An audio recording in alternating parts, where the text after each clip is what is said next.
Hello guys, come get ready with me for Diwali series 1. ஒரு simple and குயிக்காக அந்த 10 minutes நம்ம வந்து எப்படி ரெடி ஆகலாம். இதுதான் இந்த வீட்டில் இருந்தால் நீங்கள் டேரெக்டாக மாய்ஸ்சரைசர் போகாமல் சன்ஸ்க்ரீன் ஆட் பண்ணிவிட்டு நெக்ஸ்ட் ஸ்டெப்பாக மாய்ஸ்சரைசர் ஆட் பண்ணிக்கோங்க. உங்களோட சாய்ஸ் தான் இந்த மாய்ஸ்சரைசர்னு. உங்களுக்கு பிக்மெண்டேஷன் இருந்தால் நீங்கள் கலர் கரெக்ட் பண்ணிவிட்டு இது ஸ்டார்ட் பண்ணுங்கள். நான் கன்சீலும் பண்ணலை, ஸோ டேரெக்டாக நான் ஃபவுண்டேஷன் போடுற மாதிரி தான். இந்த லுக் க்ரியேட் பண்ண 2 லிக்விட் லிப்ஸ்டிக் எடுத்துருக்கேன். உங்களுக்கு லிங்க் வேணும்னா எனக்கு கமெண்ட் பண்ணுங்கள், நான் உங்களுக்கு ஷேர் பண்ணுறேன். நீங்கள் பார்த்தீங்கன்னா தெரியும், மாய்ஸ்சரைசர் அண்ட் மல்டா ஃபவுண்டேஷன் லிக்விட் லிப்ஸ்டிக் போட்ட உடனே ஒரு ஃபினிஷ் லுக் கிடச்சிருக்கும்.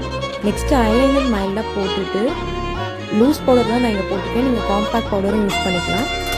தென் பிந்தி வச்சாச்சு. ட்ரெடிஷன் ஃபங்க்ஷன் அன்றைக்கி பூ வைக்காமல் இருக்க முடியுமா, ஸோ அதை வச்சுட்டு தான் சாமி கும்பிடணும். ஸோ இந்த லுக்கை நான் ஃபினிஷ் பண்ணுறேன். அண்ட் நெக்ஸ்ட் வந்து ரொம்ப சிம்பிளாக இருக்கிற மாதிரி இருந்தது. கோயிங் அவுட் நம்ம வந்து